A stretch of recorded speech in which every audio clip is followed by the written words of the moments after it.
तो बच्चों आज हम लोग पढ़ेंगे गुणनखंड के बारे में।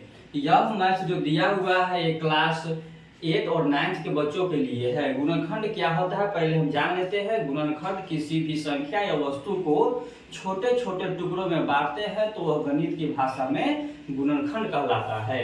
तो गुणनखंड क्या है, तो कोई भी संख्या हम लेते हैं, एक संख्या हमने 20 ले लिया है, जब इसको हम टुकड़ों में बांटेंगे 10 गुना 2 तो ये भी क्या हुआ, गुणनखंड है। अगर इसको और हम बांटते हैं तो 5 गुना 4 ये भी गुणनखंड है, और 20 गुना 1 ये भी गुणनखंड है। 20 को हम 3 तरीकों से इसको छोटे छोटे टुकड़ों में बांट दिया, यानी कि यह एक गुणनखंड हो गया।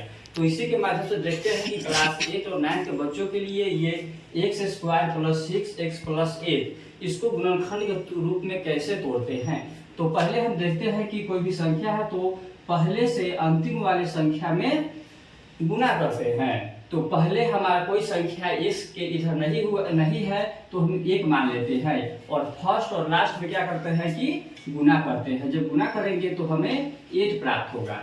तो वैसी संख्याएं गुना करने पर हमें 8 और जोड़ने पर हमें ये संख्याएं 6 प्राप्त होनी चाहिए। यहाँ देखते हैं 6 कैसे, तो इधर भी प्लस है इधर भी प्लस है, इसीलिए हमको जोड़ने पर 6 और गुना करने पर हमें 8 प्राप्त होना चाहिए। तो 8 को हम तोड़ते हैं 4 गुना 2, यानी कि जब संख्या को 4 और 2 से गुना करते हैं तो 8, और इसको जोड़ देते हैं तो हम लोग को 4 + 2 यानी कि 6 प्राप्त हो गया।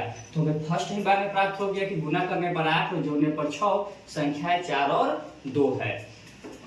तो 4 और 2 के रूप में इसको तोड़ देंगे, तो लिखेंगे यहाँ पर हम लोग x है तो x² जोड़ 6 को हम लोग 4x + 2x + 8 के रूप में हम लोग लिख देंगे। संख्या जोड़ने पर हमें 6 और गुना करने पर 8 प्राप्त होता है। अब देखते हैं, अब इसमें और इसमें देखते हैं, तो यहाँ पर x है यहाँ पर भी x है, दोनों संख्याओं में x मिल रहा है तो हम x कॉमन ले लेंगे। यहाँ पर 2x है तो एक x बाहर निकल गया तो हमारे पास होता है 1x और प्लस, और x जब इधर आ गया तो हमारे पास केवल संख्या बचा 4, तो हम यहाँ 4 लिख लेंगे।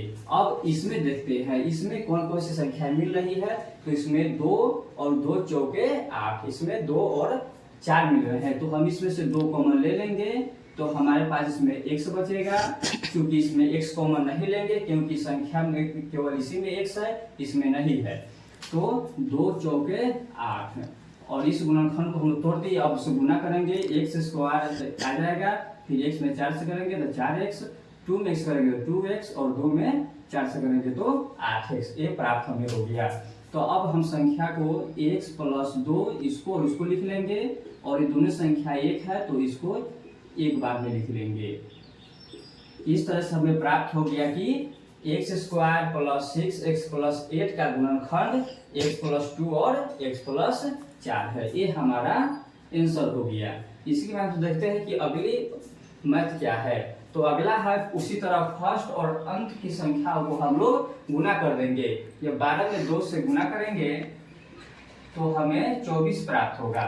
अब 24 प्राप्त हुआ तो अब हम लोग देखेंगे कि गुना करने पर 24 और जोड़ने पर हमें 10 प्राप्त होता है। तो इसको हम तोड़ते हैं, इसको तोड़ेंगे 12 गुने 2, तो 12 गुना 24 तो आ गया। अब देखते हैं 12 जोड़ने पर 10 आता है कि नहीं, तो 12 जोड़ 2 यानी कि 14। हमारे पास 10 आना था, यहाँ पर 14 आया, तो ये हमारा गुणनखंड इसका नहीं होगा। इसको आगे तोड़ते हैं, आगे फिर तोड़ते हैं 6 गुने 4 यानी 6 चौका 24 हमें आ गया, और 6 4 को जोड़ते हैं तो 10 प्राप्त हो गया, यानी कि ये हमारा 6 और 4 इसका गुणनखंड होगा। तो आइए आगे देखते हैं। तो आगे है यहाँ 2x² यहाँ हम तोड़े थे तो 6 और 4 प्राप्त हुआ था, तो 6x जोड़ 4x जोड़ 12 लिखेंगे, यानी कि 6 और 4 10 हो गया, और हमें गुना करने पर 6 चौका यानी कि फर्स्ट और लास्ट में 24 आया था, यानी कि 24 प्राप्त हो गया। अब उसी तरह इसमें देखते हैं कि इसमें भी 2 है और इसमें भी 6 गुणनखंड तोड़ेंगे तो 2 गुने 3 यानी कि 2 उसमें आएगा, तो इसमें हम 2x कॉमन लेंगे। 2x कॉमन लेंगे तो हमारे इसमें x बच गया प्लस, और इसमें से 2 कॉमन ले लिए हैं, तो 2 के पहाड़ा में जब 6 को तोड़ते हैं तो हमारा ये 3 प्राप्त होगा। यानी कि देखते हैं कि 2 में 1 से करेंगे तो 2x स्क्वायर, और 2 में 3 से करेंगे तो 3 2 6, यानी 6 आ गया इसका गुणनखंड। और आगे देखते हैं, आगे है 4 कॉमन ले लेंगे, तो उसी तरह हमें यहाँ पर x बचेगा, और 4 को जब 12 से भाग करेंगे तो हमें यहाँ पर 3 बचेगा। इस तरह से देखते हैं कि 2x + 4 और x + 3 इसका गुणनखंड है, तो 2x + 4 और x + 3, यानी चूंकि दोनों संख्या एक ही होती है इसीलिए इसको एक ही बार लिखते हैं, और ये संख्या और संख्या लेकर यहाँ पर लिख दिए, इसका ये आंसर हो गया। तो इसका गुणनखंड ये हुआ, इसका गुणनखंड ये हुआ।